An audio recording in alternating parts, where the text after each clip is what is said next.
Najib tok dalang skandal kewangan 1MDB. Sebagai seorang penganalisis yang pro Anwar, tidak dapat dinafikan bahawa perbicaraan ini memperlihatkan wajah sebenar Najib Razak, seorang pemimpin yang secara halus menarik tali dan menggerakkan skandal terbesar dalam sejarah Malaysia, iaitu 1MDB. Hakikat bahawa Najib mempunyai kuasa penuh ke atas setiap keputusan dalam 1MDB melalui pindaan memorandum dan artikel syarikat ini hanyalah satu langkah yang bijak tetapi penuh tipu daya untuk menyamarkan tindakannya. Peranan Najib sebagai tok dalang skandal ini jelas apabila setiap keputusan strategik berkaitan 1MDB memerlukan kelulusannya. Tidak hairanlah kerajaan pada waktu itu berusaha sedaya upaya melindungi 1MDB kerana yang berkepentingan utama adalah Najib sendiri. Setiap tindakan Najib dilihat hanya untuk menggaut keuntungan peribadi sementara negara kita ditinggalkan dengan hutang berbilion ringgit. Ahmad Akram Garib dalam penghujahannya dengan tepat menyatakan bahawa tertuduh bukan saja mengawal 1MDB tetapi turut memanipulasi segala aspek pinjaman dan bond yang dikeluarkan, yang akhirnya menguntungkan dirinya dan proksi-proksinya. Ironinya, Najib selama ini memegang jawatan sebagai Perdana Menteri dan Menteri Kewangan, dua posisi yang memberikan kuasa mutlak dalam urusan kewangan negara. Jika kita lihat, Najib bukan saja seorang pemimpin yang gagal, tetapi juga seorang penyangak yang pandai berselindung di sebalik kuasa yang diberikan. Kes ini merupakan cerminan kepada betapa pentingnya kita memilih pemimpin yang benar-benar bertanggungjawab dan berintegriti. Seperti Anwar Ibrahim yang sepanjang kerjayanya telah memperjuangkan keadilan dan ketelusan dalam urus tadbir negara. Kejatuhan Najib adalah pengajaran kepada semua bahawa kuasa mutlak tanpa integriti akhirnya membawa kepada kemusnahan negara. Najib tok dalang skandal kewangan 1MDB.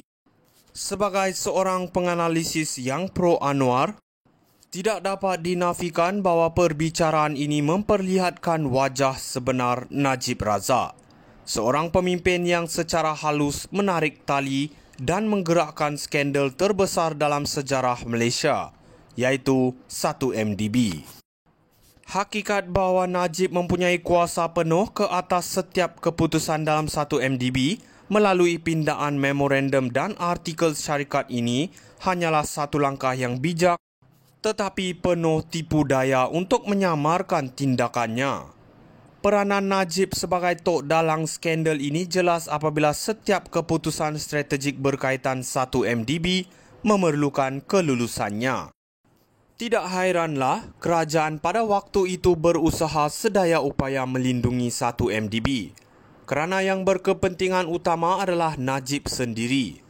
Setiap tindakan Najib dilihat hanya untuk menggaut keuntungan peribadi sementara negara kita ditinggalkan dengan hutang berbilion ringgit. Ahmad Akram Garib dalam penghujahannya dengan tepat menyatakan bahawa tertuduh bukan saja mengawal 1MDB tetapi turut memanipulasi segala aspek pinjaman dan bond yang dikeluarkan, yang akhirnya menguntungkan dirinya dan proksi-proksinya. Ironinya, Najib selama ini memegang jawatan sebagai Perdana Menteri dan Menteri Kewangan, dua posisi yang memberikan kuasa mutlak dalam urusan kewangan negara. Jika kita lihat, Najib bukan saja seorang pemimpin yang gagal, tetapi juga seorang penyangak yang pandai berselindung di sebalik kuasa yang diberikan. Kes ini merupakan cerminan kepada betapa pentingnya kita memilih pemimpin yang benar-benar bertanggungjawab dan berintegriti. Seperti Anwar Ibrahim yang sepanjang kerjayanya telah memperjuangkan keadilan dan ketelusan dalam urus tadbir negara. Kejatuhan Najib adalah pengajaran kepada semua bahawa kuasa mutlak tanpa integriti akhirnya membawa kepada kemusnahan negara.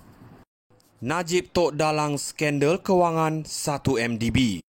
Sebagai seorang penganalisis yang pro Anwar, Tidak dapat dinafikan bahawa perbicaraan ini memperlihatkan wajah sebenar Najib Razak, seorang pemimpin yang secara halus menarik tali dan menggerakkan skandal terbesar dalam sejarah Malaysia, iaitu 1MDB.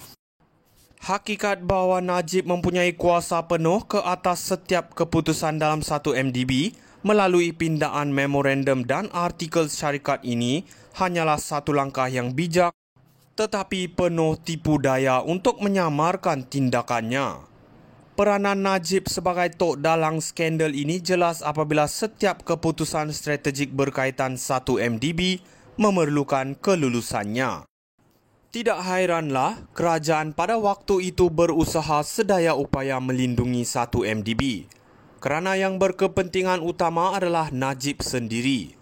Setiap tindakan Najib dilihat hanya untuk menggaut keuntungan peribadi, sementara negara kita ditinggalkan dengan hutang berbilion ringgit.